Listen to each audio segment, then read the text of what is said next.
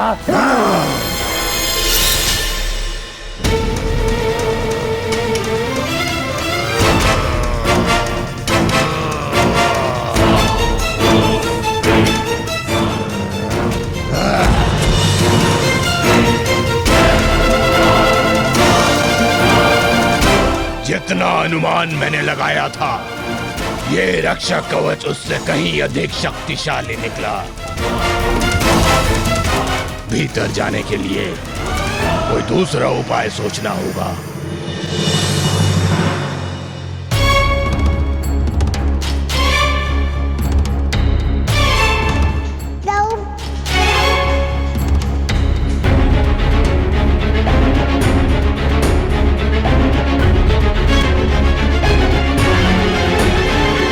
क्या हुआ कान्हा?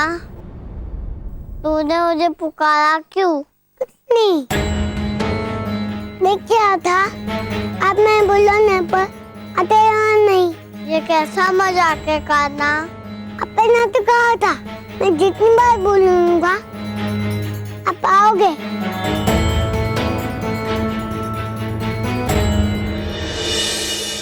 कैसे भी करके मुझे उस बालक का संहार करना ही पड़ेगा।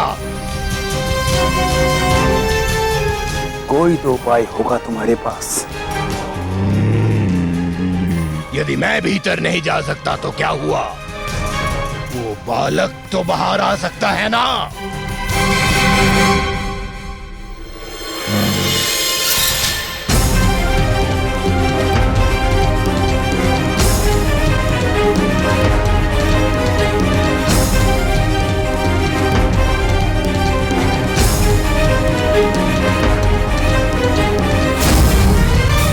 मैं तुम्हें यहाँ व्यस्त रखूंगा और वहां वत्सासुर उस बालक का अंत कर देगा। अब तुम्हारे अनुज को कोई नहीं बचा सकता मायावी बालक।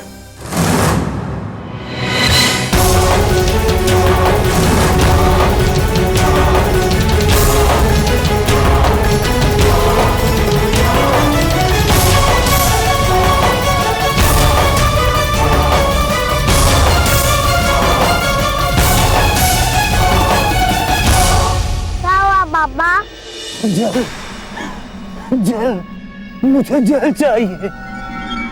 मुझे सहायता करो। अवश्य समाधान मैं अब भी लेकर आता हूँ। वत्सासुर ने भी अपना कार्य आरंभ कर दिया होगा।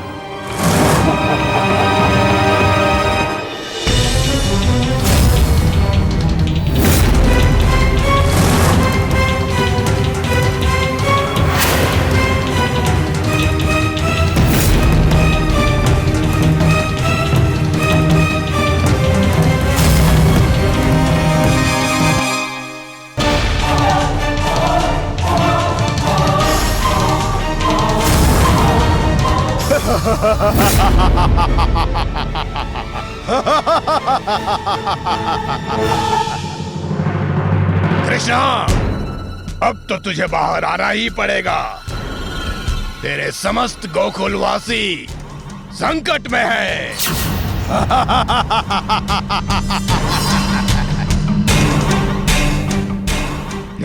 कृष्णा, यदि अब तू बाहर नहीं आया तो मैं तेरे समस्त गोकुल को नष्ट कर दूंगा।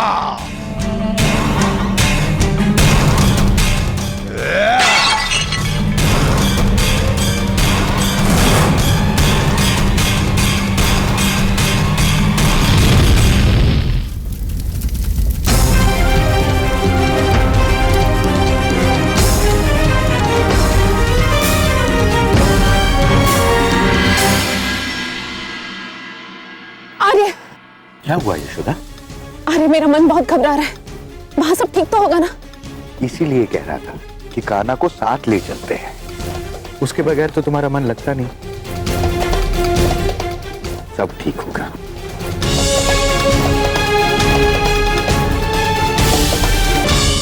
गोकुलवासी ऊपर संकट है। अब मैं क्या करूं? दाऊ को पानी उठाने का वचन दिया।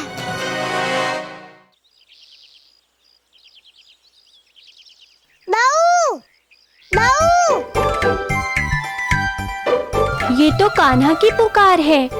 अवश्य नटखट मेरे साथ दोबारा उपकार कर रहा है। पहले महाजन को जल पिला दूं, वो प्यासे होंगे।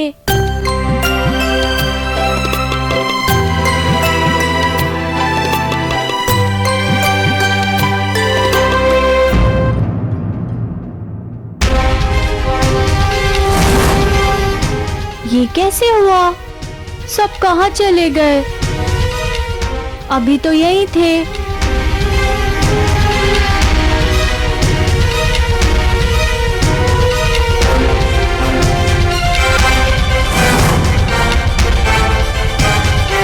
अपने सभी मित्रों को जीवित देखना चाहते हो तो नहर के पीछे वाली गुफा में आकर मिलो। ये कौन हो सकता है?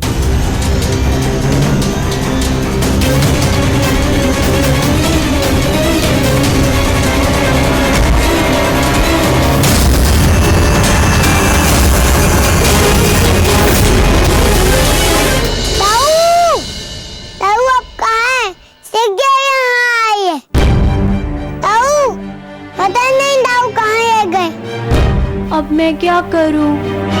एक तरफ कान्हा, दूसरी तरफ सभी गोपाला। संभवतः कान्हा उपवास कर रहा होगा। मुझे पहले सभी गोपाला को बचाना चाहिए। वैसे भी कान्हा की रक्षा के लिए मैंने सुरक्षा कवच बनाया है, वो सुरक्षित होगा। मुझे शीघ्र जाना होगा, गोपालों की रक्षा करनी होगी।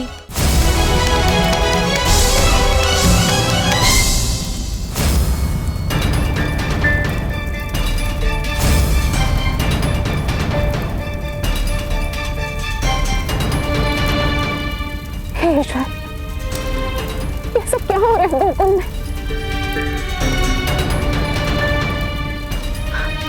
अरे हमारे कान्हा गए। दाऊ, आपके देश के पालन करते हुए मैंने आपको 3 बार पुकारा, किंतु अब मैं और प्रतीक्षा नहीं कर सकता। मुझे क्षमा कर देना दाऊ। यहाँ हर क्षण गोकुल वासियों के लिए संकट बढ़ रहा है। मुझे उनकी रक्षा करनी होगी।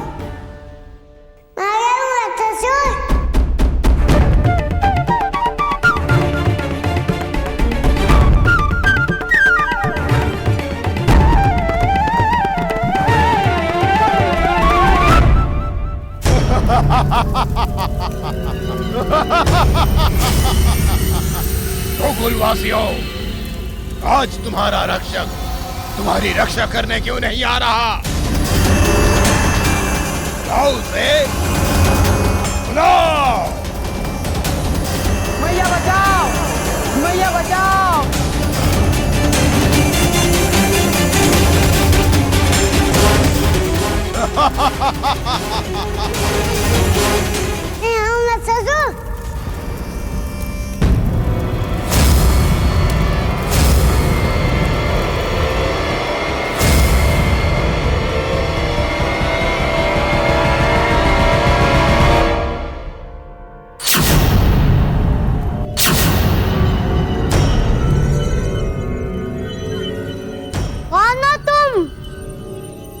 देखो मैं आ गया। तुम चाहते थे ना? आओ, बाहर आओ।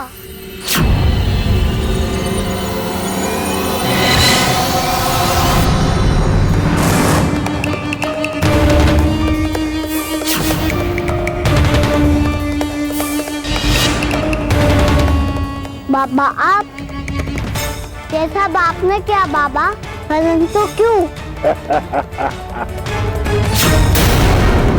हाँ, मैंने ही किया है। मुझे लगता है देवता उससे क्रोधित हो गए और उसे सदैव के लिए गायब कर दिया। बाबा, आपने हमारे साथ छल किया है। एक वीर महाजन का रूप धारण करके छल किया आपने। दोबारा से किसी के साथ मत करना बाबा। अन्यथा कोई किसी की सहायता नहीं करेगा। और जो छल तेरे भाई ने किया मेरे साथ, उसका क्या?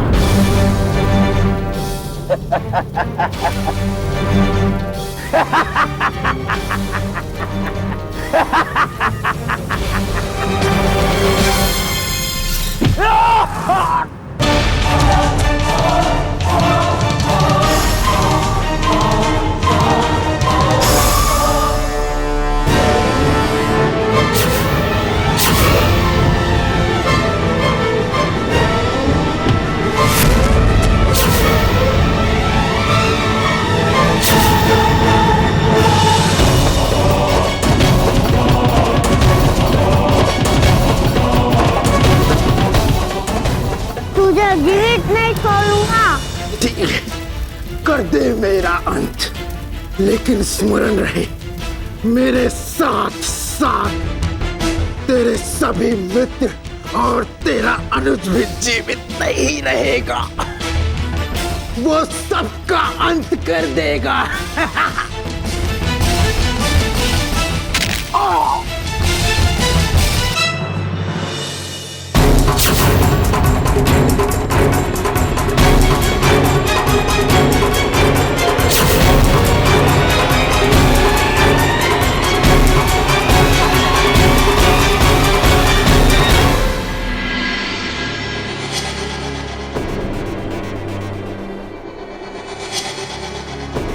बस इतना सा ही है तू।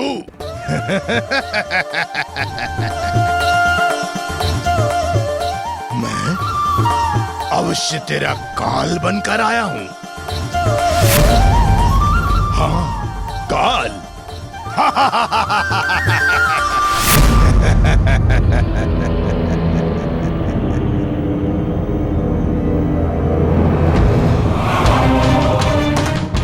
तुम मेरे पुत्र को कुछ नहीं कर सकते।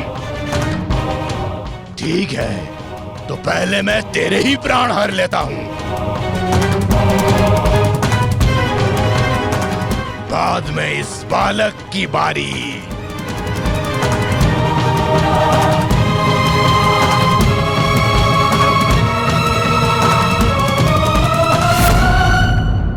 वहीं रुक जाओ। अच्छा सर, ऐसा डिस्ट्रैक्ट मत करना। मूर्ख, अपनी मृत्यु के समक्ष खड़ा है और मुझे धमका रहा है।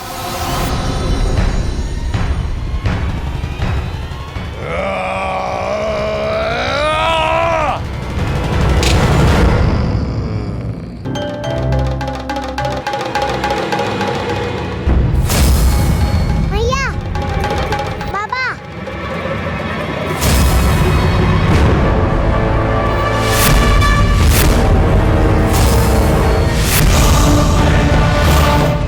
मुझे वत्सासुर को गोकुल के बाहर लेके जाना होगा।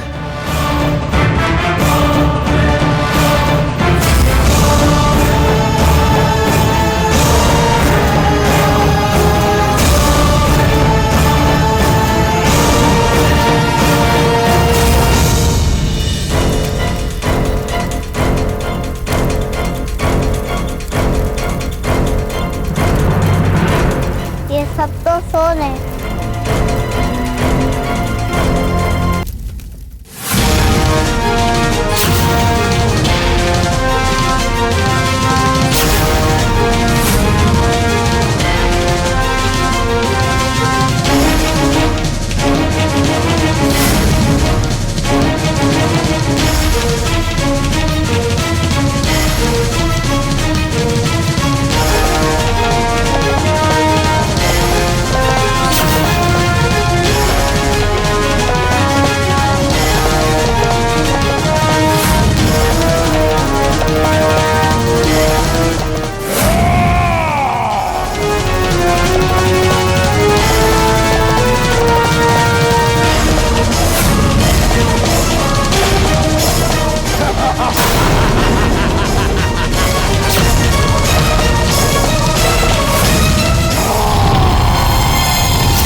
मैं तुझे कुचल दूंगा।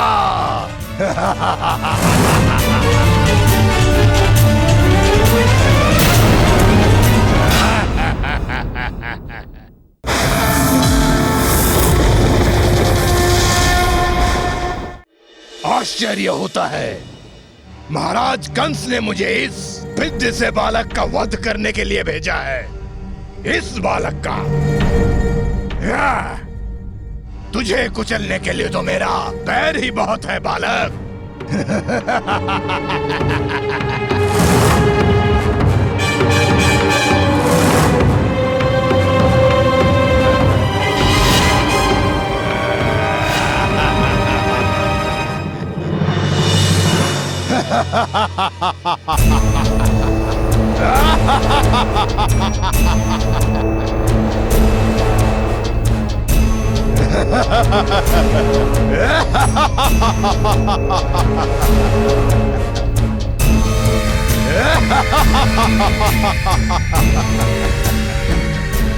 मैं तुझे कुचल दूंगा।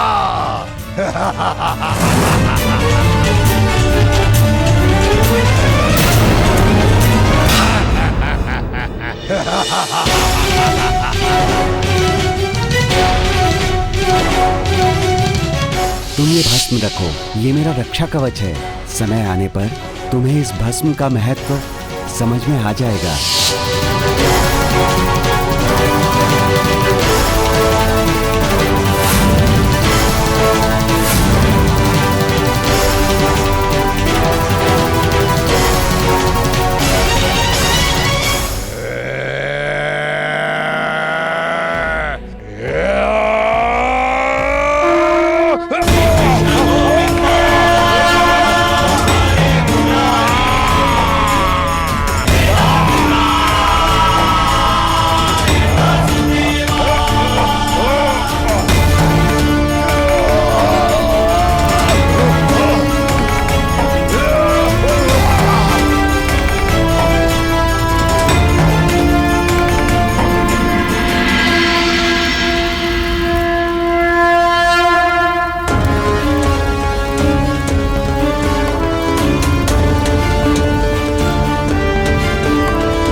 इतना साहस बालक,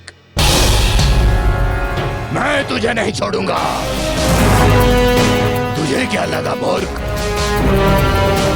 मेरी मृत्यु इतनी आसान है? कदापि नहीं। कहां छिपा है तू? बाहर आ जा, वरना मैं इस जंगल को जलाकर भस्म कर दूंगा।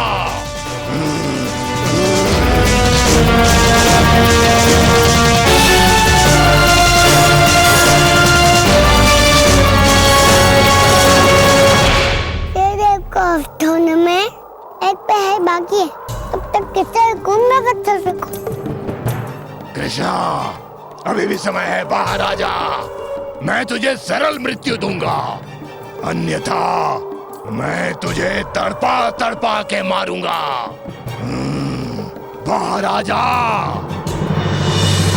ठीक है, यदि तू यही चाहता है कि मैं इस वन को आग लगा दूं, तो मैं इस वन को अभी भस्म कर देता हूं। मैं यहाँ हूँ।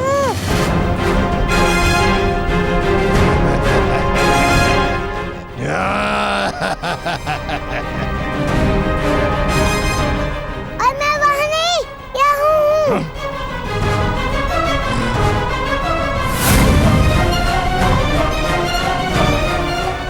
कृष्णा, बहुत सुना था तुम्हारे विषय में, किंतु तुम तो कायर निकले।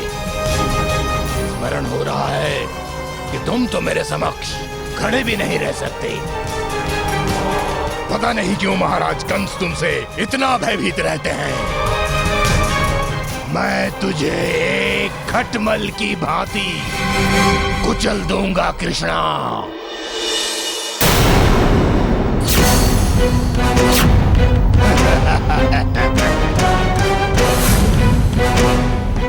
रुको रुको। क्या हुआ बालक? जय सच्ची वत्सासुर, अब से 24 साल शक्तिशाली मायावी यदि मैं जैसे बालक को मारेगा तो लोग क्या कहेंगे कि वत्सासुर ने इतने से बालक को मारा, है ना? आपने कहा आप मायावी है, तो क्या आप मेरा करके नहीं बन सकते? ऐसा करने से ये युद्ध भयावह हो जाएगा और कोई आपकी शक्तियों का उपहास नहीं उठाएगा। सिर्फ यही बोलेंगे कि महान वत्सासुर ने एक बालक के साथ न्यायपूर्वक जंतु के उसको प्रयास किया। ठीक है बालक, तेरी अंतिम इच्छा मैं अवश्य पूरी करूंगा। वत्सासुर के लिए कुछ भी असंभव नहीं है और ऐसा कोई रूप नहीं जो मैं नहीं ले सकता।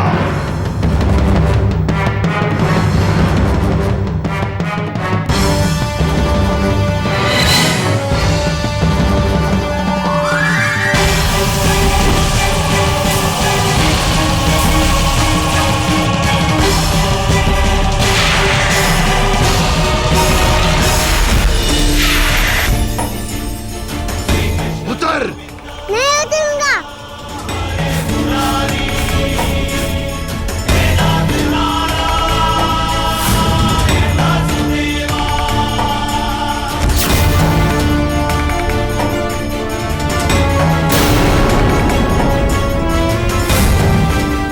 छोड़ छोड़ मुझे।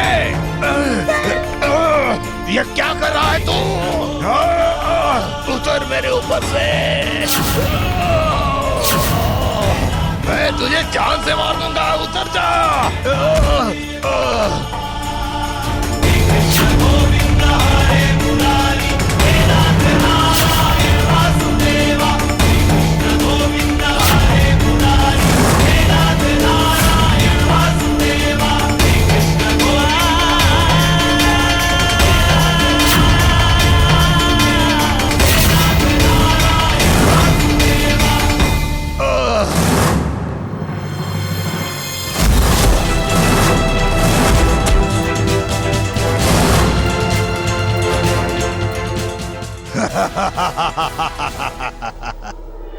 तुझे क्या लगा मूर्ख? ऐसा करके तू मुझे परास्त कर देगा?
अब बच के कहां जाएगा बालक? बहुत हो गई तेरी ये दौड़ भाग बालक। अब इस खेल का अंत करने का समय आ गया है।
क्या बात है महाराज, आपने तो बांस को ही काट डाला।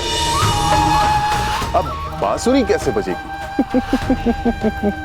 महाराज, एक तरफ तो गोकुल जल रहा है और दूसरी ओर कृष्णा भागा भागा फिर रहा।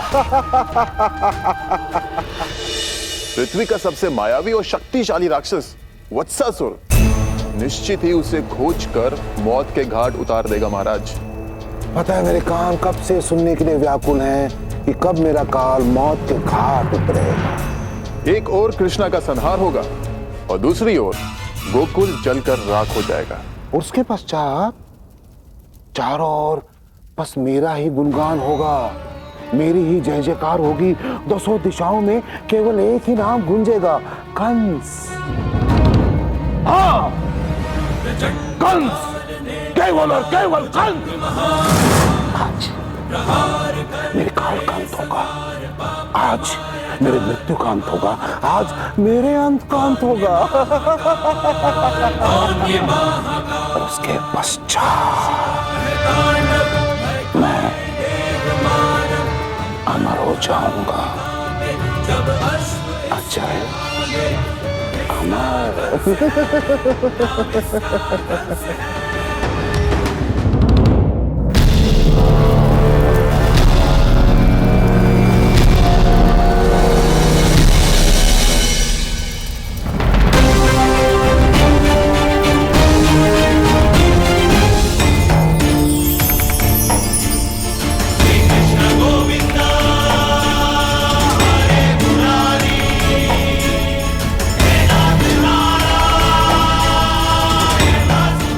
असंभव, तू तो एक साधारण बालक है।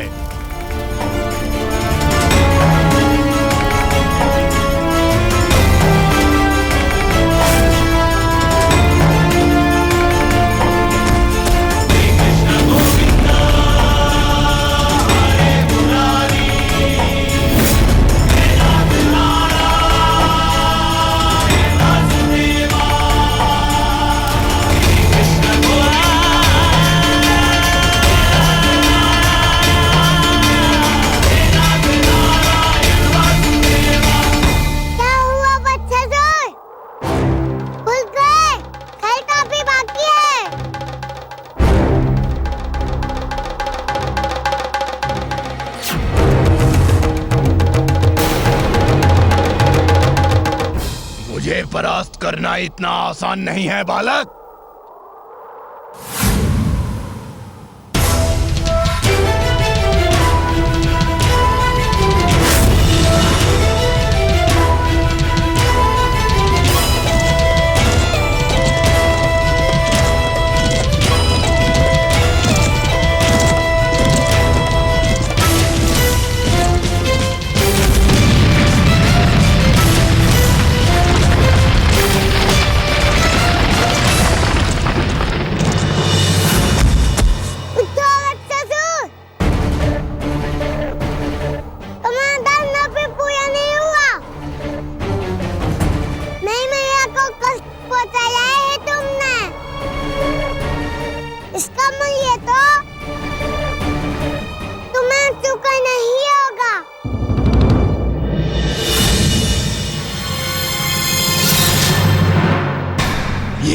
साधारण बालक नहीं है, इसकी शक्तियां लौट आई है।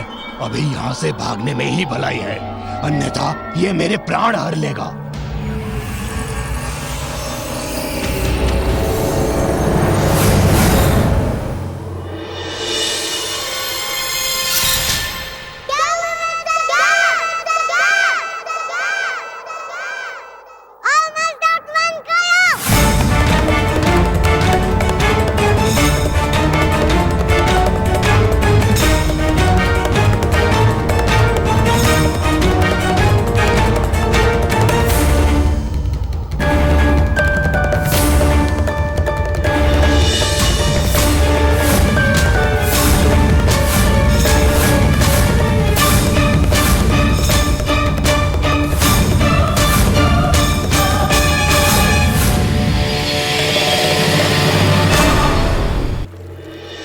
आर्या, ये क्या किया आपने? गौ हत्या कर दी। आप ऐसा पाप कैसे कर सकते हैं, वो भी उस पशु के साथ जो आपको सबसे अधिक प्रिय है? बोलिए आर्या, आपने ऐसा क्यों किया? अर्थात तुम समझी नहीं? बड़ी भोली हो तुम रुक्मिणी। क्या नहीं समझी माधव? यही कि गऊ के रूप में वो वत्सासुर था।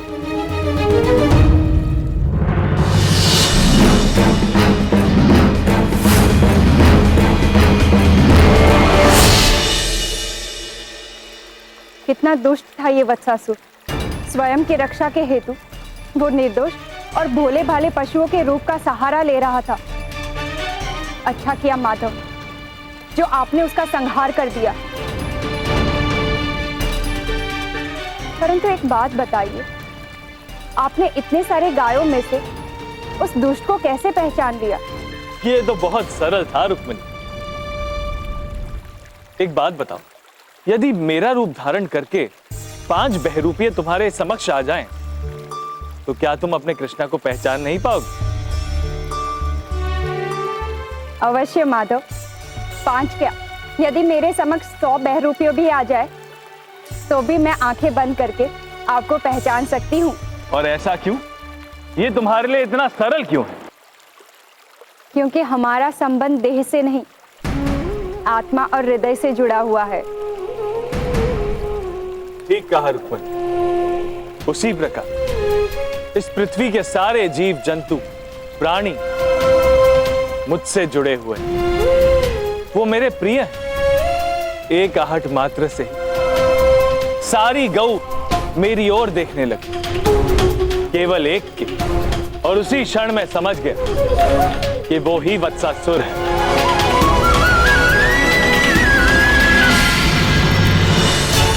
बचाओ! बचाओ! आगे भी बचाओ! आगे भी बचाओ!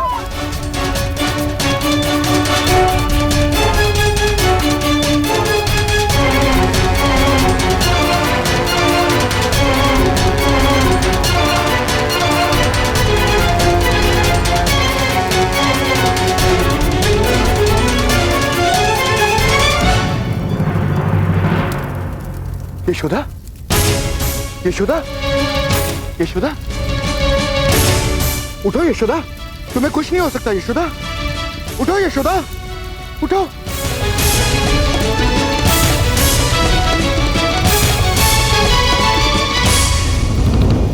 तुम ठीक हो ना यशोदा? कान्हा, कान्हा कहाँ है? कान्हा, कान्हा कहाँ है? यशोदा, उठो। कान्हा, कान्हा!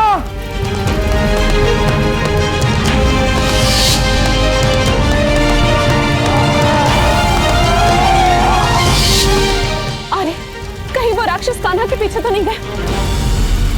हमें शीघ्र ही कान्हा के पास जाना चाहिए।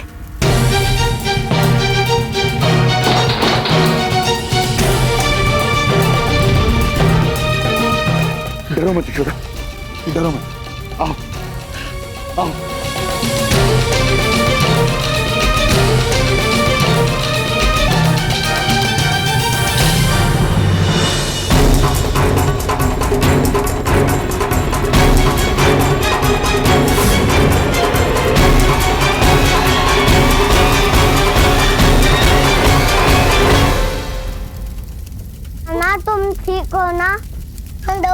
एक हूँ, किंतु यहाँ बहुत बड़ी समस्या खड़ी हो गई है। हर आगे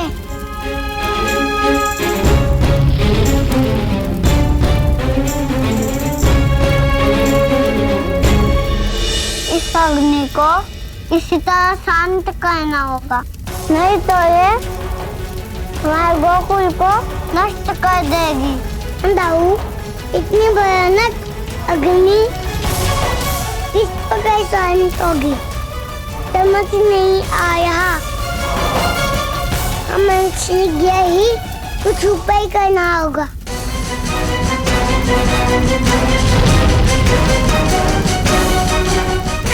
कोई मेरे बच्चों को बचाओ! बचाओ! कोई मेरे बच्चों को बचाओ! अरे कोई मेरे बच्चों को बचाओ!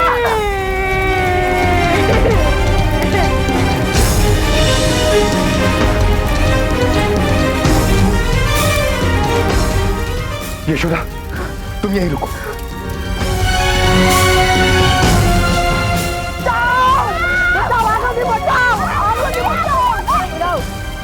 शांत रहिए, आग बुझाने की कोशिश करो।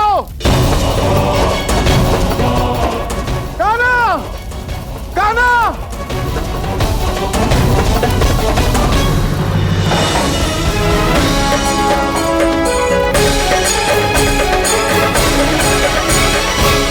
एक उपाय है।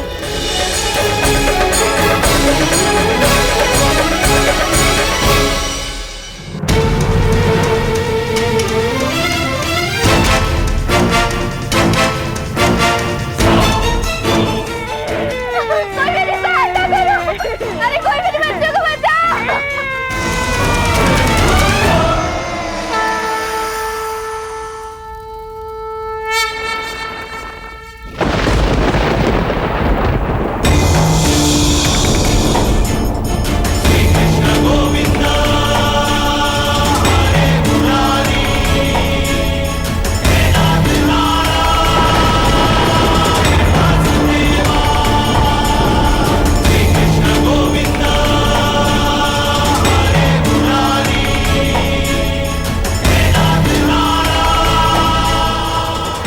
ये बाबा,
गोकुल को तो अग्नि से बचा लिया, परंतु यहाँ पर तो सब नष्ट हो चुका है। दाऊ, अब इन डरो के भाई।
करो करो, मदिरा पान करो। मैं बहुत प्रसन्न हूँ। आज मेरे काल का अंत होने वाला है। करो करो करो करो। महाराज, महाराज आ गया, शुभ समाचार आ गया। जाओ जाओ जाओ जाओ जाओ। अब मुझे शीघ्र अतिशीघ्र बताओ कि वत्सासुर ने मेरे काल का अंत कैसे किया, कहाँ किया, किस प्रकार किया। महाराज, शीघ्र अतिशीघ्र बताओ मुझे। अचानक वर्षा होने से गोकुल में लगी अग्नि बुझ गई है और आश्चर्य की बात यह है कि उसके आसपास कहीं भी वर्षा नहीं हो रही है। और दूतों ने पक्षियों द्वारा संदेश भेजा है कि वो बालक अभी भी जीवित है महाराज।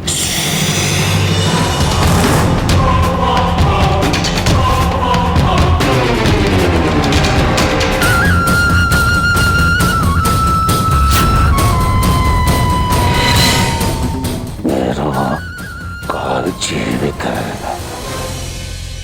अर्थात वत्सासुर।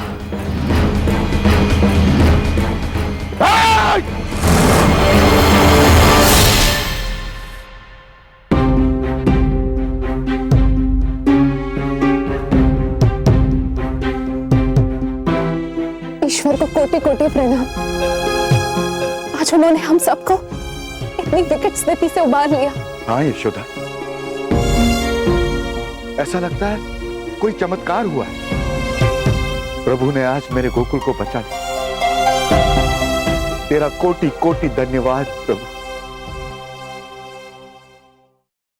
देवताओं की असीम कृपा से हम बच गए यार। हमारे गोकुल पे जो संकट था वो टल गया। पहले हवा ने अग्नि को बुझाया और अब इंद्रदेव अपनी कृपा बरसाकर गोकुल को बचा रहे हैं।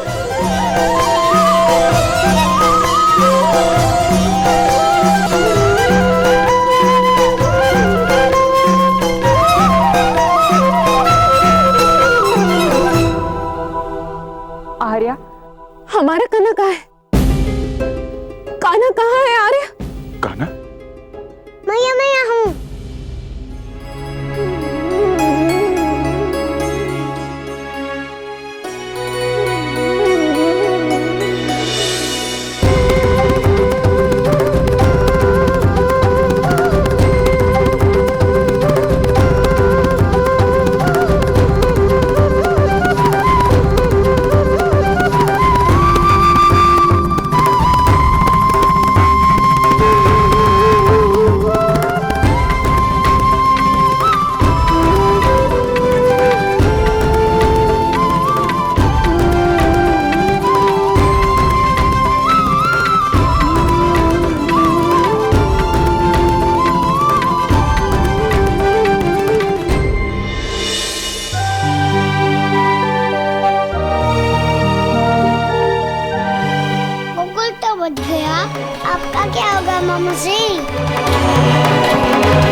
ईश्वर हूं मैं, कंस हूं, छोड़ूंगा नहीं। मुझे भयभीत करने का प्रयास मत करो, चले जाओ। नहीं नहीं नहीं नहीं नहीं।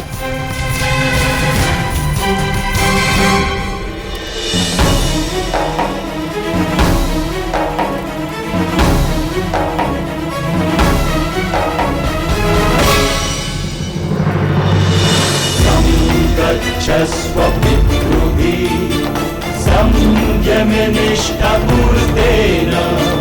परमेभ्यो मन् धिक्त्वा भद्रं पुनरस्तमेहि सं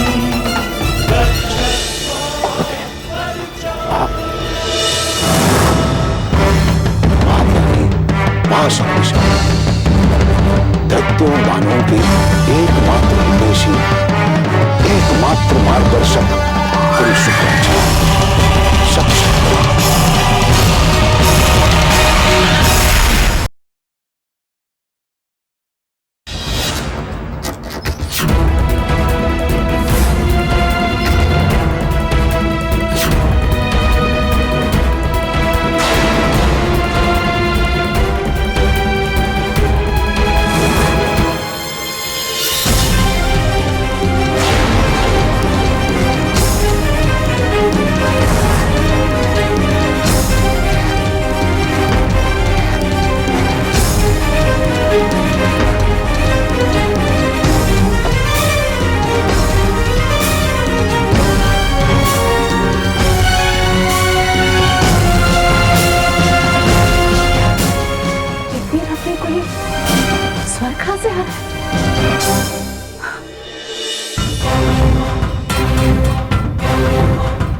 हे भगवान,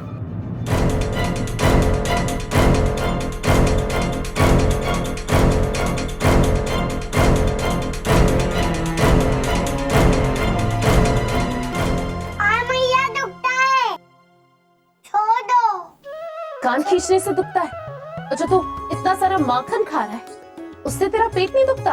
मैया, माखन तो कितना कोमल होता है, उसके खाने से पेट क्यों दुखेगा? पेट दुखता है भूखे रहने से। अच्छा, भूख लगने से पेट दुखता है तेरा? बस कान्हा, तू ये बता कि तेरी मित्र मंडली कहाँ है? कौन सी मित्र मंडली मैया? क्या मतलब तूने ये सब कुछ अकेले ही खा लिया?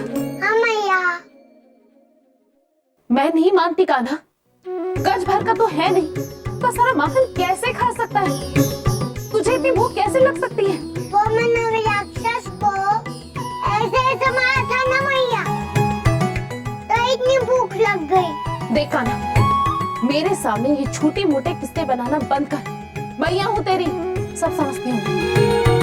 तू क्या सिद्ध करना चाहता है कि तू महामानव है? वो राक्षस तेरे बल से नहीं बल्कि ईश्वर की कृपा से मारा गया। अगर तुझे कुछ हो जाता तो भला मैं क्या करती? जब मैं सच बोलता हूँ तो मुझ पर विश्वास नहीं करती। क्या कहा तूने? कुछ नहीं। बहुत नटखट हो गया तू। अरे ये माखन मेरे जी का जंजाल हो गया। तू समझता क्यों नहीं है कान्हा? इतना माखन खाना तेरे स्वास्थ्य के लिए अच्छा नहीं है, हानिकारक है। अब तू और माखन नहीं खाएगा, समझा? ठीक है, लो देख लो मैम, इसमें कुछ नहीं।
किया माधव आपने? मैया को अपने मुख में समस्त ब्रह्मांड के दर्शन करवा दिए।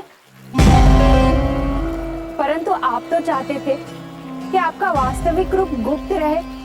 बताइए ना माधव, आपने ऐसा क्यों किया?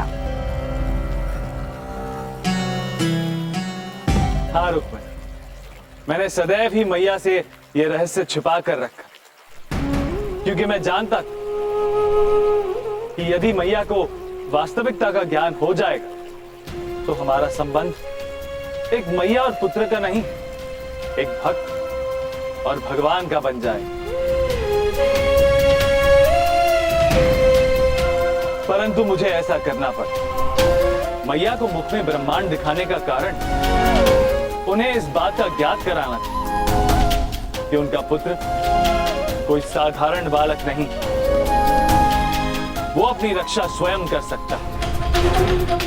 जिस प्रकार एक के बाद एक संकट आ रहे, मैया का भय उतना ही बढ़ता जा रहा। अपने पुत्र को लेकर मैया के भीतर आत्मविश्वास को जगाने के लिए ही मैंने ऐसा किया,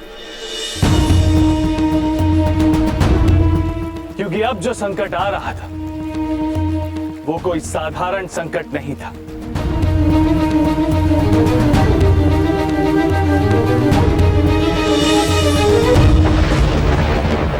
असुरों के गुरु शुक्राचार्य ने कंस को पातालसुर के बारे में बताया।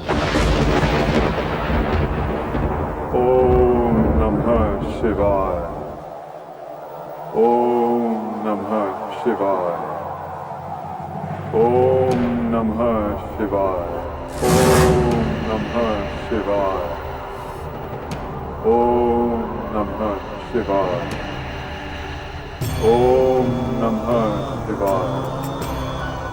सूर्य देव से भीष्म युद्ध होने के पश्चात पातालसुर को यह श्राप मिला कि वो सूर्य का प्रकाश पड़ते ही भस्म हो जाएगा। सूर्य देव के श्राप के कारण पातालसुर भस्म बनकर वो माटी में मिल गया। किंतु भस्म बनकर माटी में मिलने के पश्चात भी पातालसुर की मनोकामना यही थी कि वो सूर्य देव से प्रतिशोध ले सके, जिनके कारण उसकी मृत्यु हुई थी और उसे भस्म बनना पड़ा। और इसीलिए पातालसुर ने भस्म बनकर भी सहस्त्रों वर्षों तक शिव की तपस्या आरंभ की और अपनी भक्ति का मूल्य चुकाने के लिए स्वयं शिव को उसके आगे प्रकट होना पड़ा। ओम नमः शिवाय, ओम नमः शिवाय, ओम नमः शिवाय।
पातालसुर, तुम्हारी घोर तपस्या से मैं प्रसन्न हुआ।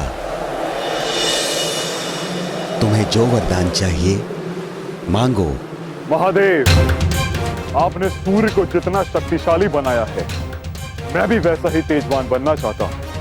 यदि वो सूर्य दिन के समय अपने तेज से सबको परास्त कर सकता है, तो हे महादेव, मुझे भी ये वरदान दीजिए कि रात्रि में मेरे तेज के आगे कोई भी महारथी ना टिक सके। मुझे आविजित होने का वरदान दीजिए शंभो। तथास्तु।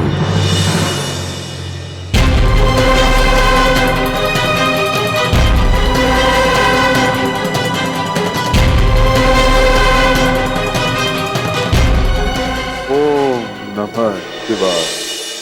अब महादेव के वरदान से पातालसुर की शक्तियां और बढ़ गई। न अस्त्र, न शस्त्र, न देव, न मानव, न असुर, न पिशाच, रात्रि होने के पश्चात पातालसुर के शवक सब शक्तिहीन हो जाते हैं। रात्रि के समस्त अंधकार को अपने अंदर समेटने वाला वो महाशक्तिशाली दैत्य ही तुम्हारे शत्रु का नाश करेगा कंस।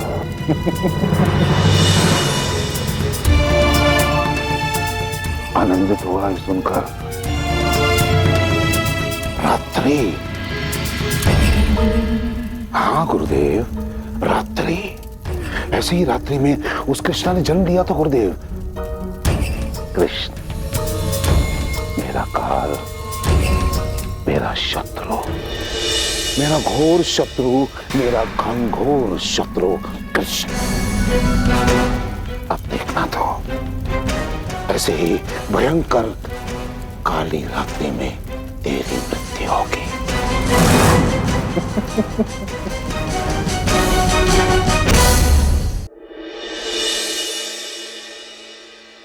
और मेरे नेत्र फटे के फटे रह गए। मैंने देखा कि लगा कि मुंह में माखन की जगह पूरा ब्रह्मांड था। मुझे अब तक विश्वास नहीं हो पा रहा है।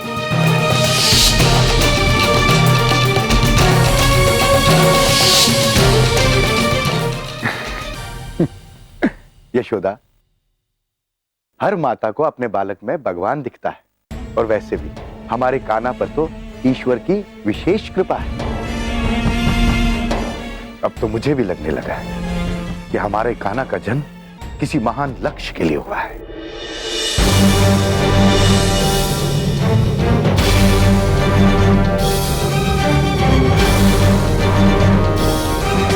रुको,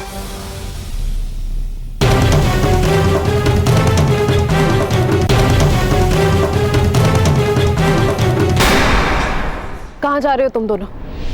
कहीं भी जाने की आवश्यकता नहीं है। किंतु मैया, किंतु बिंतु कुछ नहीं। सुना नहीं तूने? कहीं नहीं जाना है तुझे। मैया, तुम हमें हर समय यक्ति टोकती हो।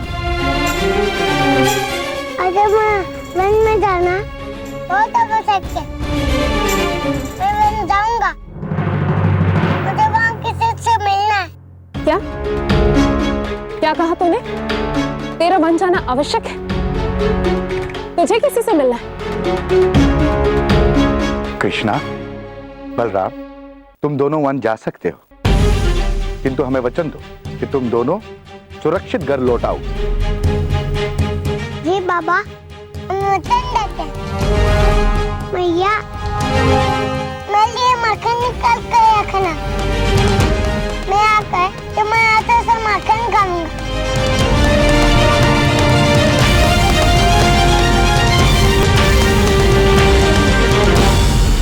बचाओ, बचाओ, कोई हमें उससे बचाओ।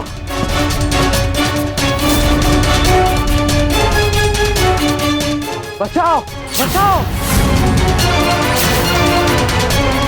बचाओ।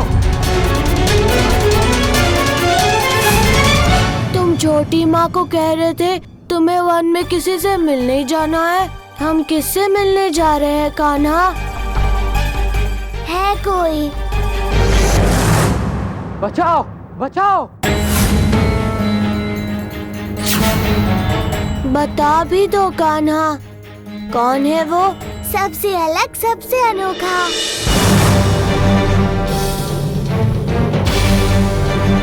बचाओ।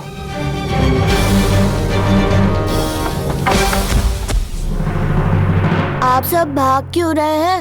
बचाओ मुझे, बचाओ। परंतु किससे?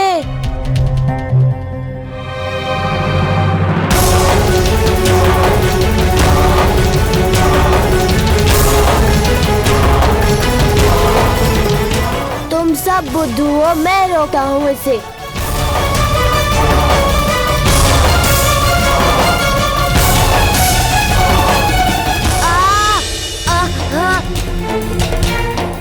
उस पर तो खाज वाले पत्ते लगे हैं।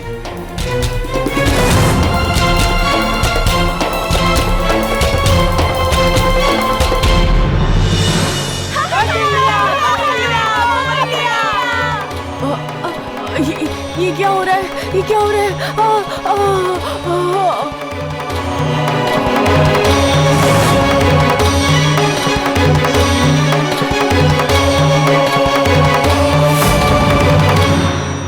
अब बचकर कहाँ जाओगे?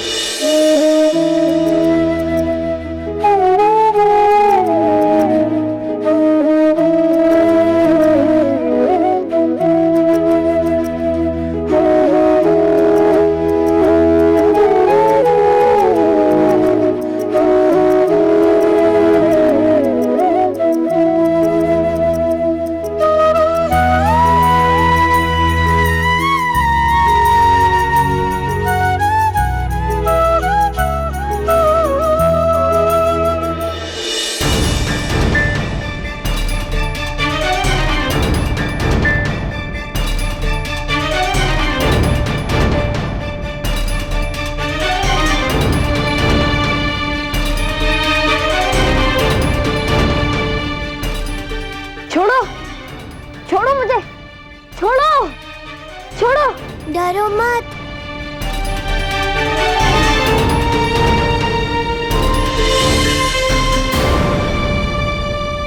मुझे अपना मित्र समझो। कौन हो तुम? सुदामा।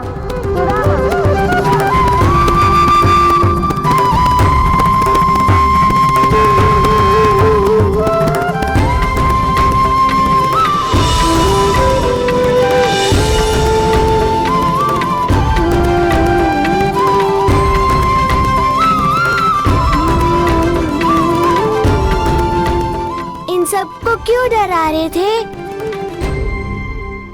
और नहीं तो क्या, कोई खुजली वाले पत्तों से डराता है? क्या करता? मैंने सब इसलिए किया क्योंकि वो लोग मेरी गाय लेके जा रहे थे। अरे मेरी गाय! छोड़ो, छोड़ो मुझे, छोड़ो मेरी गाय, छोड़ो। तुम्हारी गाय? हाँ, अपनी गाय को उन दुष्टों से बचाने के लिए मैं ये सब कर रहा था। धानुपति की दृष्टि मेरे गाय पर है। मेरी मैया गई है धानुपति से बात करने, परंतु उस दुष्ट ने पीछे से मेरी गाय लेने के लिए अपने सेवकों को भेज दिया। इसलिए मैं ये सब कर रहा था, परंतु तुम लोगों के कारण मैं अपने प्रयास में विफल हो गया। तुम सबके कारण मेरी गाय छीनी गई है। अब तुम ही मुझे लौटाओगे।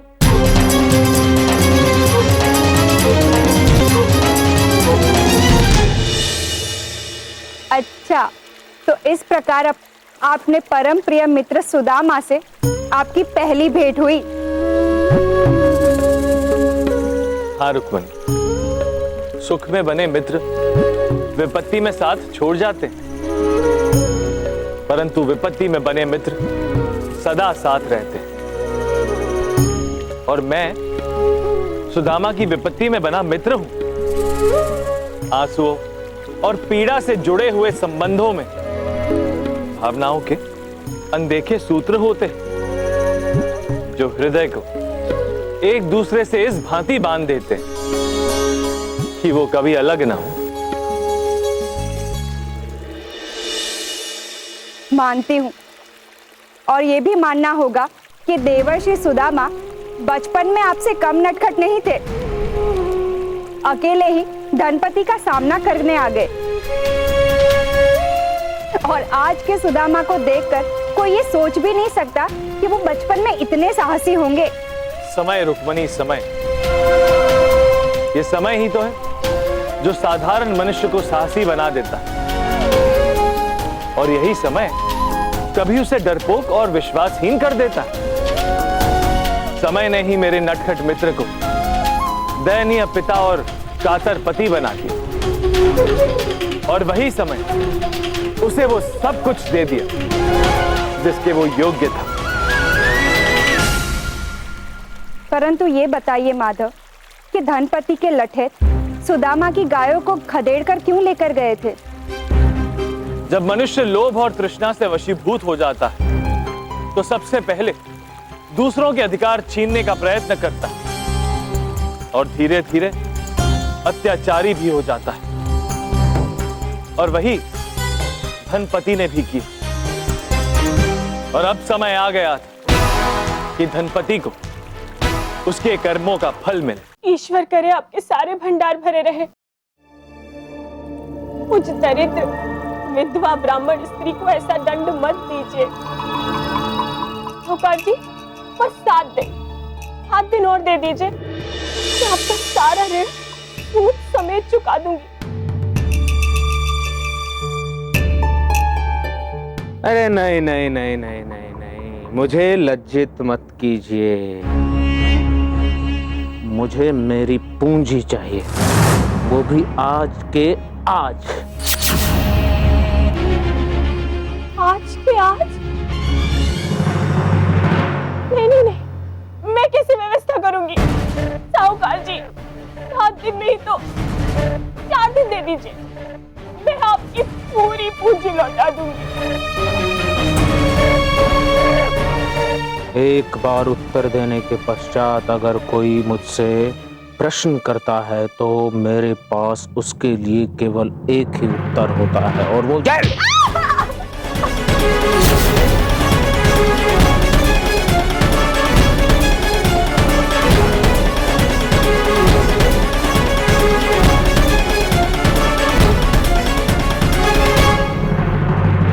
किस बात का अहंकार है धनुपति?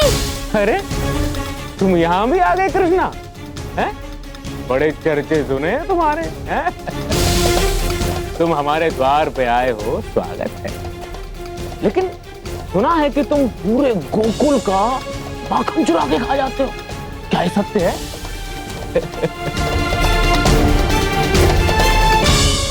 कहीं ऐसा तो नहीं है कि इस निर्धन स्त्री की सहायता के बहाने चोरी करने का प्रायोजन तो नहीं है?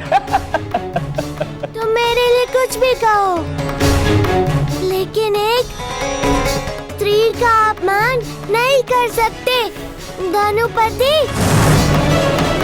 अपमान नहीं तो क्या इनका स्वागत करूं मैं? एक तो स्त्री और ऊपर से निर्धन। तुम्हें पता है कि कितना ऋण लिया इसने मुझसे?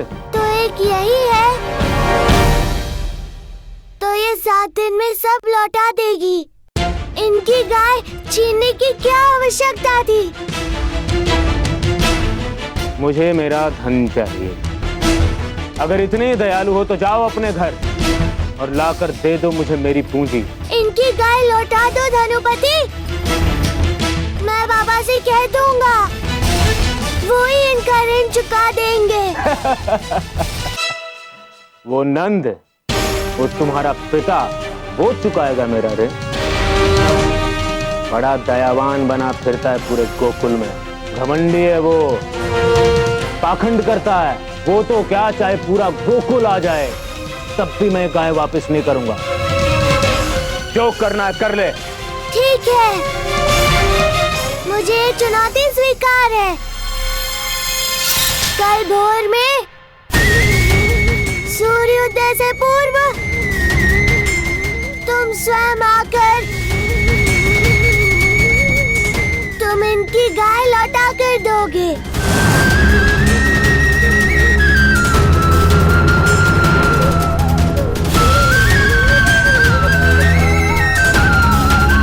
शांत रहो मैया।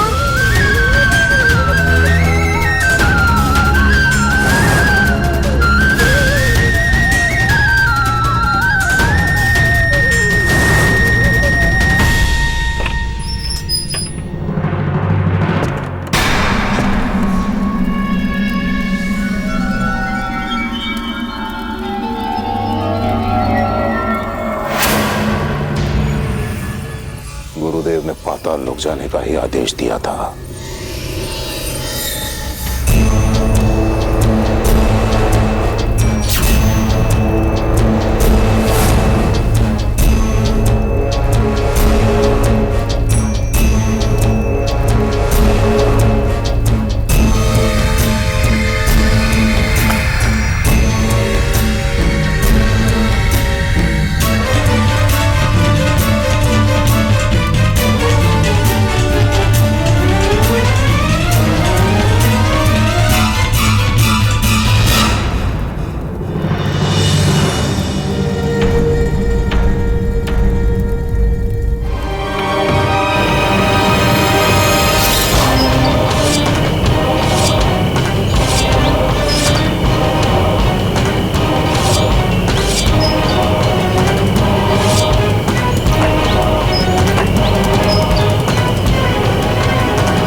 है जिसने पातालसुर को जगाया? किसमें इतनी साहस है जिसने मुझे जगाया?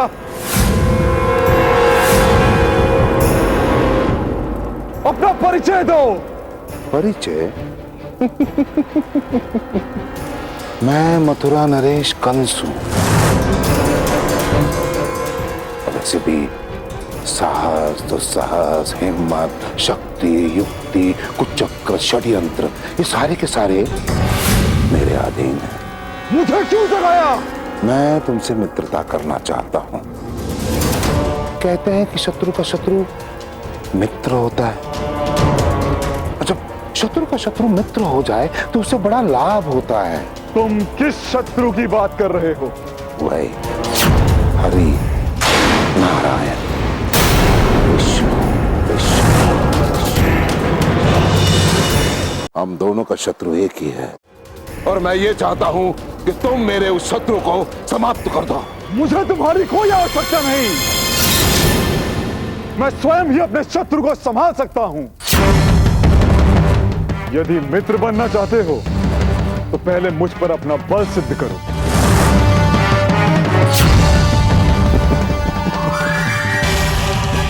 जैसी तुम्हारी इच्छा। ठहरो।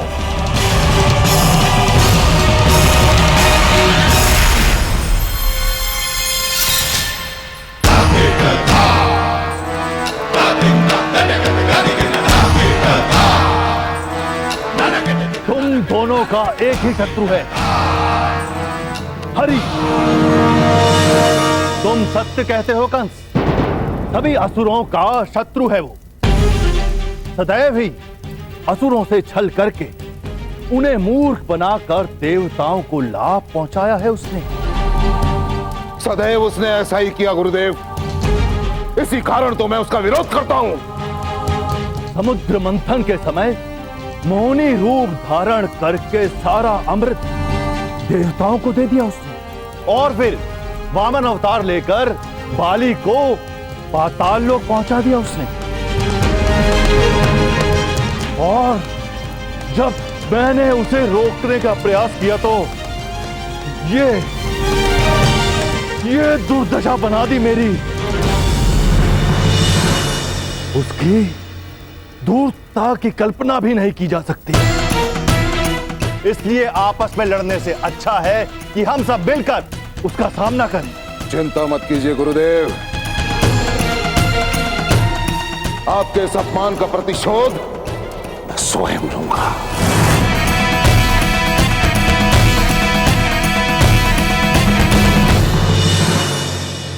कैसी योजना पुत्र? तुम ये क्या कह रहे हो? मेरी कुछ समझ नहीं आ रहा। भानुपति पर किसी योजना का कोई वश नहीं चलता। वो बहुत ही शातिर और शक्तिशाली है। किंतु वो गाय हमारे जीविका का एक ही साधन है मैया। अगर कोई हमसे हमारी गाय छीन ले तो हम शांत नहीं बैठ सकते। तो क्या करूं पुत्र? ये ऋण कैसे चुकाऊं? तुम्हारे पिता की चिकित्सा के लिए भानुपति से ऋण लिया था, वो तो परलोक से धार गए। अब इस लोक का ये ऋण तो मुझे ही चुकाना है। ऊपर से भानुपति ने उस पर चक्रवृद्धि सूद भी लगा दिया। मेरे लिए तो 2 समय के भोजन की व्यवस्था करना ही कठिन है पुत्र। इतना धन कहाँ से लाओ? बोलो, अब हमारी सहायता कौन करेगा? निर्धन का कोई नहीं होता सुदामा।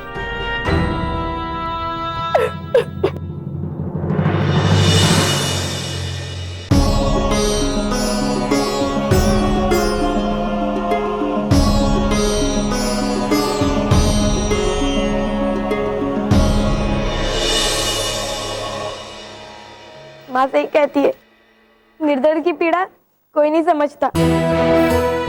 यदि तुमने उस समय मुझे पीछे से आकर रोका ना होता, धनुपति के दुष्ट सेवक मेरी गाय न ले जा पाते। उस पर से तुमने धनपति को चुनौती भी दे आई। बताओ क्या करोगे? माँ सही कहती है, धनुपति का कोई कुछ नहीं बिगाड़ सकता। धैर्य रखो सुदामा, बस थोड़ी ही देर में रात होने वाली है। मैं उस धनुपति को कैसा सबक सिखाता हूँ।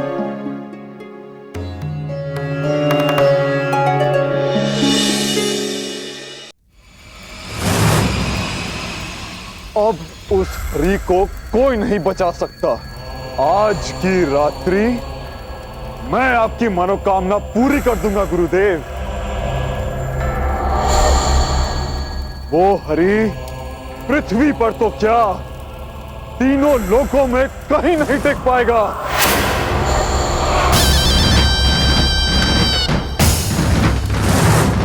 जाओ पातालसुर, असुरों के सबसे बड़े शत्रु हरि से अब तक के छलों का प्रतिशोध दो। तुम विजयी भाव।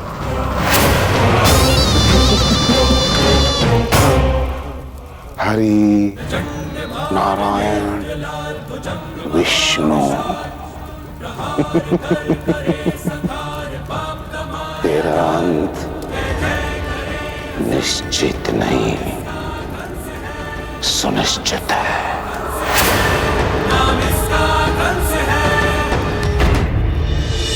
आर्या, ये क्या? एक और धानुमति था तो दूसरी ओर पातालसुर। दोनों आपसे प्रतिशोध लेने के लिए व्यग्र थे। यदि एक समय में दोनों आप पर वार करते तो आप कितनी बड़ी विपत्ति में फंस जाते माधव। ये कल्पना करते ही मेरा मन भयभीत हो उठता है। इसमें डरने की क्या आवश्यकता है रुक्मणी? वो धानुमति जिसे धन और लालच के कारण किसी निर्धन और लाचार का क्रंदन भी सुनाई नहीं दे रहा था, ऐसा अधम कैसे मेरा कुछ बिगाड़ पाता? हमारे विचारों से हमारे कर्मों को शक्ति मिलती है और ऐसे निम्न विचार वाले की सारी शक्तियां मैं क्षण भर में नष्ट कर सकता। हाँ, उस मायावी पातालसुर से सामना करना वास्तव में कठिन था। वो अब तक आए सभी असुरों में सबसे अधिक शक्तिशाली था और उसे परास्त करना कोई सरल कार्य नहीं था। ऐसा क्या होने वाला था आर्या? धैर्य पूर्वक कथा सुनो, सब कुछ ज्ञात हो जाएगा रुक्मणी। बहुत छल कर लिया तूने। आज तू देखना असुरों से बैर करने का परिणाम क्या होता है।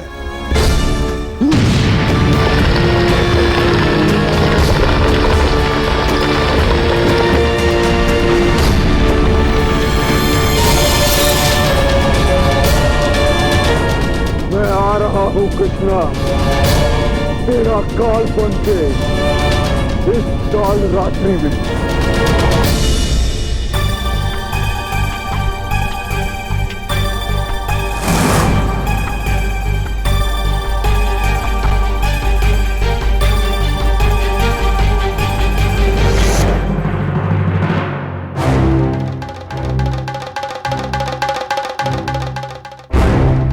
ये क्या हो रहा है? मुझे कुछ समझ नहीं आ रहा स्वामी, कुछ विचित्र ही हो रहा है। ये जब से सुदामा की गाय गौशाला में आई है, अन्य गायों ने दूध देना ही बंद कर दिया है। और तो और जितना चारा गौशाला की सारी गायें खाती थी, उतना चारा ये एक ही समय में खाती है। ऐसा कैसे हो सकता है? और स्वामी, ये गाय इतना दूध दे चुकी है कि सारे सेवक इसका दूध निकालकर थक चुके हैं।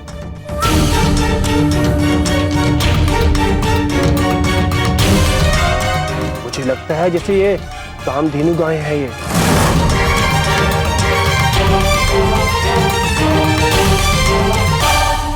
क्या? ये तो चमत्कार हो गया। मेरे गाय ने कभी इतना दूध नहीं दिया। बस देखते जाओ। ओ, तभी वो ब्राह्मणी हमारे सामने इस गाय के लिए इतना गिड़गिड़ा रही थी। किंतु हम भी ठहरे धनपति, हम भी कहाँ मानने वाले थे। हमने उसको ये गाय वापस नहीं की। अब इस गाय का दूध निकाल के हम खूब धन कमाएं। सुनो, बाकी गायों के लिए कुछ बचे या ना बचे, इस गाय को खूब खिलाओ, इसका खूब दूध निकालो, भले ही बाकी गायों को हाट में जाके बेच आना, क्योंकि शीघ्र अतिशीघ्र मैं धनपति से महाधनपति बनने वाला हूँ। सुदामा आप जाओ और जैसा कहा वैसा ही करना, समझे? अरे जाओ जाओ, अतिशीघ्र जाओ, मथुरा में इस गोरस को बेचाओ। इस गोरस से हमें अतिरिक्त धन की प्राप्ति होगी, धन की वर्षा हो जाएगी। और हाँ, आते वक्त भूसा भी लेते आना। यह गाय दूध तो बहुत देती है, लेकिन भूसा भी बहुत खाती है। जय माँ लक्ष्मी, आपकी कृपा से मैं और धनवान बन जाऊंगा। ये गाय क्या आई, मेरे तो भाग्य ही खुल गए।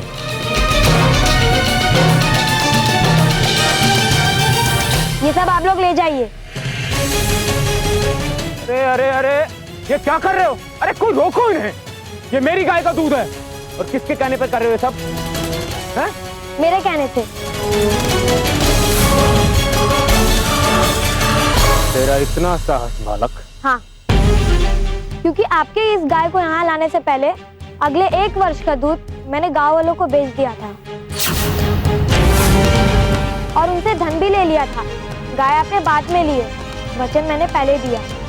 इसलिए गाय पे भले ही आप अधिकार रखो, पर दूध पर अधिकार इन गांव वालों का होगा। क्या कहा तूने? इस दूध पर अधिकार जताने का साहस तेरे अंदर कैसे आया? देखता हूं कौन हाथ लगाता इस दूध को।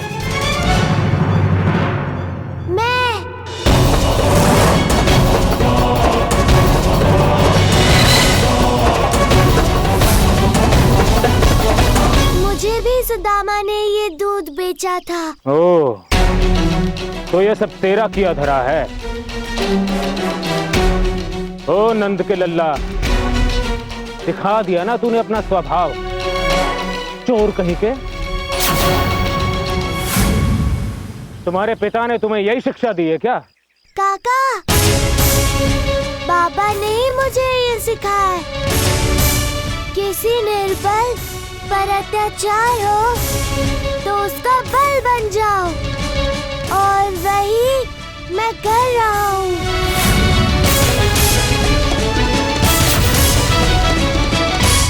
ये गाय मेरी है और उसका गोरस भी मेरा है। हाँ, ऋण के बदले आपने गाय ली है, किंतु इसके दूध पर आपका अधिकार नहीं है, क्योंकि दूध तो पहले ही बेचा जा चुका है। हाँ हाँ, ये दूध बेचा जा चुका है। हाँ हाँ, ये दूध बेचा जा चुका है। अगर गाय मेरी है तो गोरस भी मेरा हुआ। न्याय के लिए मैं पंचों के सम्मुख जाऊंगा। कहीं जाने की आवश्यकता नहीं है धनपति, हमने सब देख और सुन लिया है। वचन के अनुसार सुदामा की गाय तुम्हारी गौशाला में रहेगी, किंतु उसके गोरस पर अधिकार उन लोगों का होगा जिन्हें सुदामा गोरस बेचकर धन ले चुका है। ओहो, तो ये बात है। यहां से स्वर फूटा, मैं नहीं मानता। परंतु आपने ही कहा था ना कि पंच की बात मानेंगे। अब सुदामा की गाय चारा आपके यहाँ खाएगी, जितना चाहो खिलाओ, परंतु दूध सुदामा बेचेगा। मैं क्यों खिलाऊंगा उसकी गाय को? अब गाय आपने ली है तो क्या उसे भूखा मारोगे? नर्क मिलेगा धनपति काका। आप तो खूब दान पुण्य करते हो, गौ हत्या का पाप अपने सिर पर लोगे। देखा धनपति, इसे कहते हैं नियति। मैं तुम्हें हमेशा समझाता था कि लालच बुरी चीज, लालच मत करो, किंतु तुम मेरी बात कभी नहीं माने। यदि सुदामा की माता ऋण नहीं चुका पाई तो तुम मेरे पास आते, मैं तुम्हारा ऋण चुका देता। किंतु नहीं, तुमने लालच की, इसलिए फंस गए। अब बताओ क्या चाहते हो? सुदामा की गाय रखना या सुदामा को उसकी गाय वापस देना? अगर दूध पर मेरा अधिकार नहीं होगा तो मैं उसकी गायों को क्यों रखूंगा? उसकी गायों को चारा खिलाते खिलाते तो मैं फिर ही कंगाल हो जाऊंगा। जाओ ले जाओ अपनी गायों को, मुझे नहीं रखनी।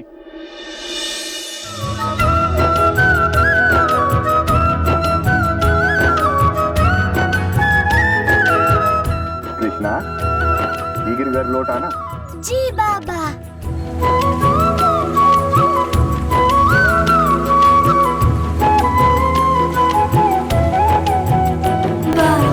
कान्हा तो बड़ा चतुर है। कृष्णा कृष्णा मिटाए मन के कृष्णा, बाल कृष्णा कृष्णा।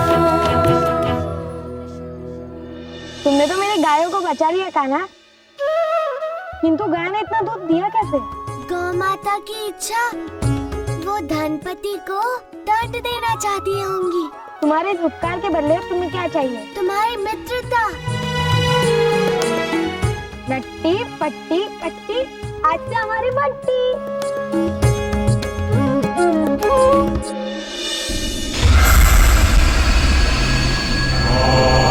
सूर्य अस्ताचल की ओर जैसे जैसे बढ़ रहा है, वैसे वैसे तेरी मृत्यु तेरी ओर बढ़ रही है कृष्णा।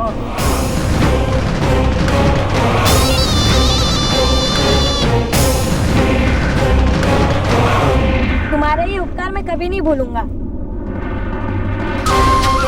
तुमने मेरी सारी चिंता हर ली, तुम्हारी योजना सफल रही।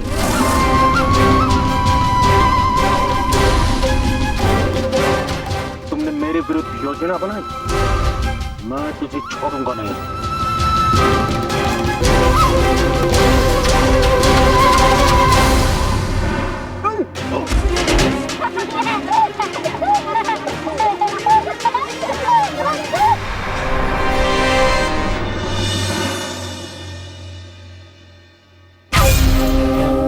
तुझे ज्ञात नहीं कृष्ण, तुमने किससे शत्रुता मोड़ी, पूरे गांव के समक्ष मेरा उपहास किया। इसका उत्तर तुझे शीघ्र ही दूंगा।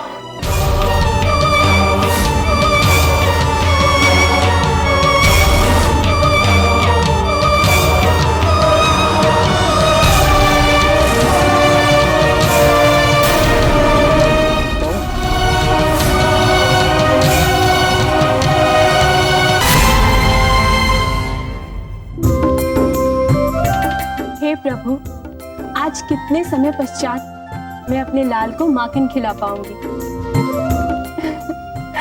लोग ठीक कहते हैं, उस कन्हैया पे देवताओं की कृपा है।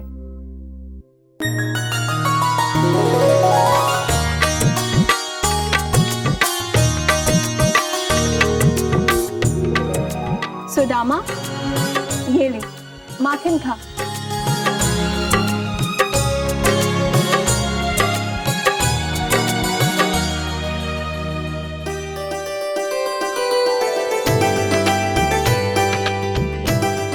अरे कहाँ जा रहे?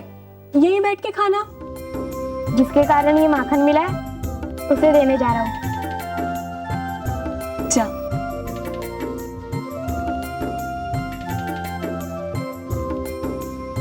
तुम्हें ही नहीं, कईयों को उपहास का पात्र बनाया है उस बालक ने। बड़ा दुख हुआ, तुम्हारे मन में भी प्रतिशोध की ज्वाला भड़क रही है, मैं समझ सकता। परंतु द्रौपदी, अगर तुम्हें किसी भी प्रकार की सहायता की आवश्यकता हो तो संकोच मत करना। तुम तो वही हो ना जिसे कृष्णा ने। और तुमने ठीक पहचाना, तो तुम करोगे मेरी सहायता? हाँ, मैं करूंगा तुम्हारी सहायता। तुम तो स्वयं कृष्णा के हाथों मात खा चुके। वो बालक बहुत धूर्त है, उससे अकेले लड़कर जीतना कठिन है। परंतु धनुपति, हम हम दोनों मिलकर अपने अपमान का प्रतिशोध ले सकते हैं। तुम्हारी योजना क्या है?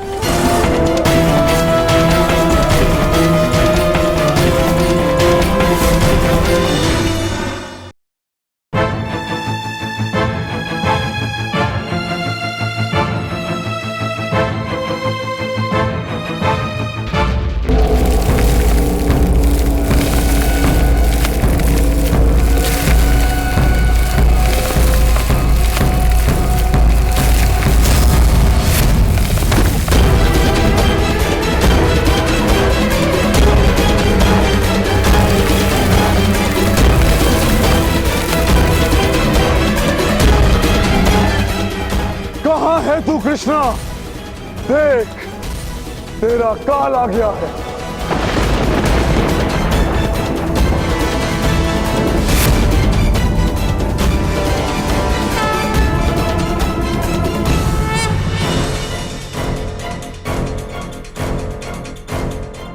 ये राक्षस तो कृष्णा के लिए आया है।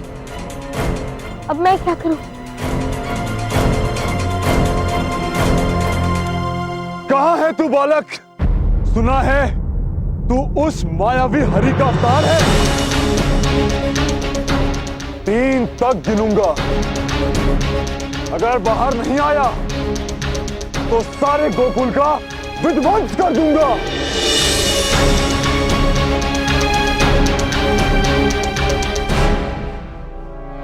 एक एक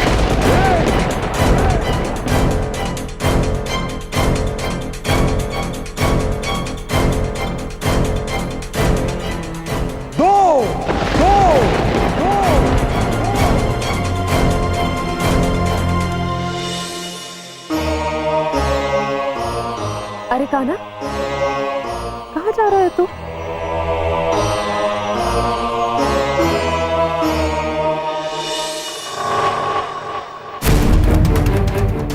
अभी भी बाहर नहीं आया तो तेरे कारण ये गोकुल नष्ट हो जाएगा। ये अंतिम अवसर है।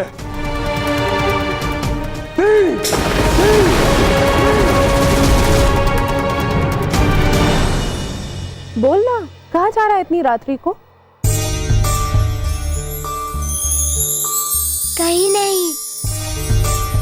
तुम सपना देख रही हो मैया? सो जाओ, मैं भी सो रहा हूँ।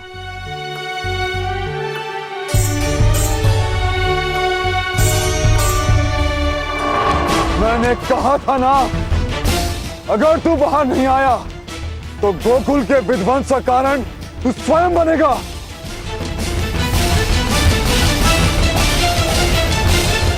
मैं यहाँ हूँ।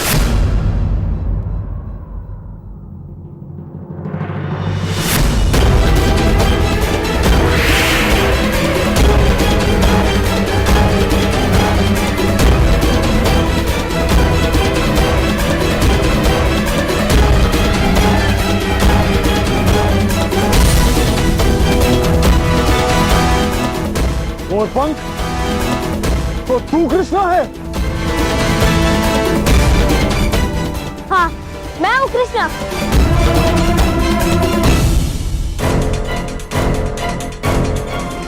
तो मरने के लिए प्रस्तुत हो जा।